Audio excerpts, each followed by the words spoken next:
Драги ученици, добре дојдовте во училница.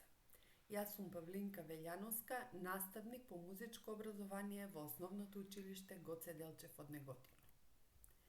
Овој час се задржуваме во темата музичка писменост, а наставната содржина е F-dur скала.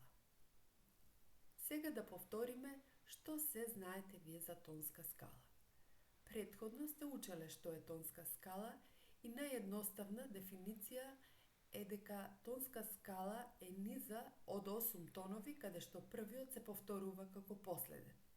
Меѓутоа, сепак вие сте 9-то оделение и треба во многу поширок контекст да ја сваќате тонската скала, затоа што не се само овие 8 тонови со кои што може да се прави една композиција, туку постојат истите тонови за октава повисоко, подлабоко и повеќе октави повисоко и подлабоко, и на тој начин со различни комбинации се прават самите композиции. Тоа е исто како кога имаме 31 буква во македонската азбука, меѓутоа со комбинација на тие букви се добиваат зборови, реченици, раскази, романи и така натаму. Какви скали постојат? Вие досега сте се запознале дека постојат дурски и молски скали. И донекаде тоа е во ред, затоа што сите композиции кои што досега сте ги слушале, сте работеле мелодиски вежби или песни, сите биле во овие два тонски рода.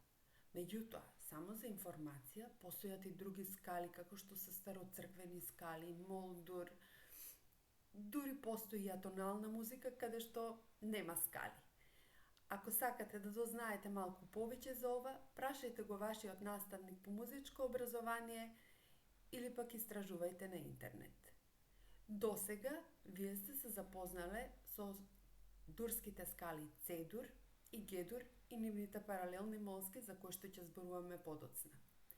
Ако ги споредиме C-dur и G-dur, тие имаат сличности и разлики. Разлики се тоа што почнуваат од различни тонови. Низата од 8 тонови кај C-dur е од C до C, а во G-dur од G до G. Меѓутоа имат и сличности. Прва сличност е дека е низа од 8 тонови, меѓутоа можете да приметите дека и полустепените се меѓу истите стапала. Трето, четврто, седмо и осмо. Сите останати се цели степени.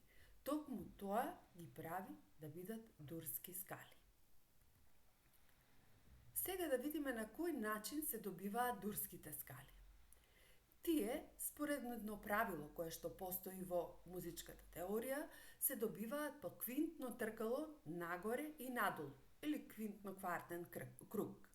Тоа значи, почнувајќи од основната C-dur скала, сите скали по квинтен круг нагоре се добиваат кога од претходната ќе се земе петото стапало и тоа станува прво во новата дурска скала, а додека по квинтно тркало надолу е кога од основната C-dur скала ќе се земе четвртото стапало или едноставно квинте надолу и на тој начин се добиваат скалите по квинтен круг надоле. Скалите по квинтен круг нагоре се со диези, а додека скалите по квинтен круг надолу се со бемоли. Исто така, начинот на добивање може да биде и поразличен. Значи, од секој тон можеме да изградиме дурска скала, доколку полустепените се меѓу трето, четврто и седмо и осмо стапало. Сега да видиме ние на кој начин ја добивме F-dur скала. Значи, најпрво ја имаме основната C-dur скала. Полустепените се меѓу трето, четврто, седмо, осмо, долен и горен тетракорд. Наредени се стапалата, латинските имиња и сега според правилото го земаме четвртото стапало и тоа ни е прво во низата од 8 тонови кои ќе видиме дали е дур. И сега ги забележуваме меѓу ми, фа, си до полустепени, меѓутоа забележувате дека во долниот тетракорд полустепенот не е на правилно место, е на четврто и пето. Затоа ставаме бемол, кој што го наближува тонот си, го снижува и го наближува до А, а исто меѓу Б и С се прави цел степен. Затоа со помош на бемолот, кој што е знак во F-дур скала и подредуваме латинските имиња F, G, A, B, C, D, E и F. Сега да видиме на кој начин вие ќе ја запишете F-дур скала во вашата тетрадка. Најпрво пишуваме виолински клуч.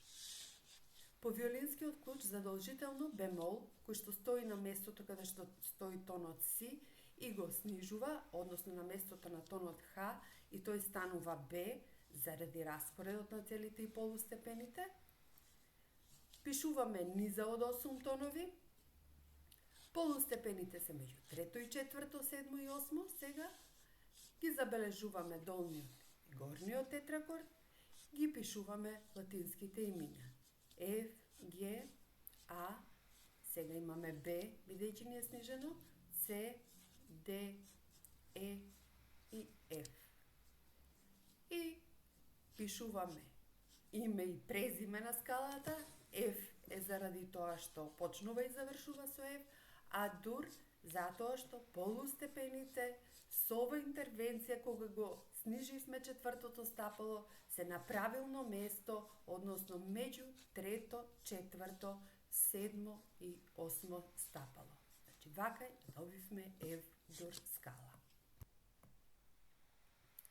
Сега тука, значи имаме исто F-дур скала, меѓутоа како F-дур скала се свири, ќе ја слушнете.